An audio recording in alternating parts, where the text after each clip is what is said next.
How to sign in into your Sofi Bank account. Hello guys, this is Atticus and welcome back to another tutorial video.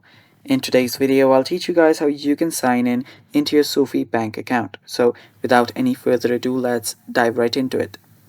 The first step is of course open up your web browser, and after you've opened up your web browser, simply search for Sofi Bank. After you search for Sofi Bank, the Sofi Bank's official website will just pop up. Now open that up. You can directly head over to this website on the top as well. It's called sofi.com.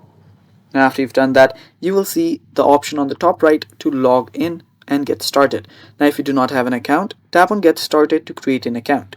If you already do have an account, tap on the login button, and after you tap on the login button, it will take you to this login page.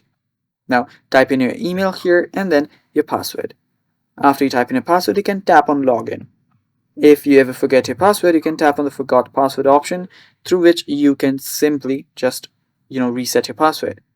Also, if you're new to Sofi, you can sign up here as well. And yeah, basically tap on login and log in into your account. And that is basically all for this video guys. Thanks for watching. Stay tuned for more and bye bye.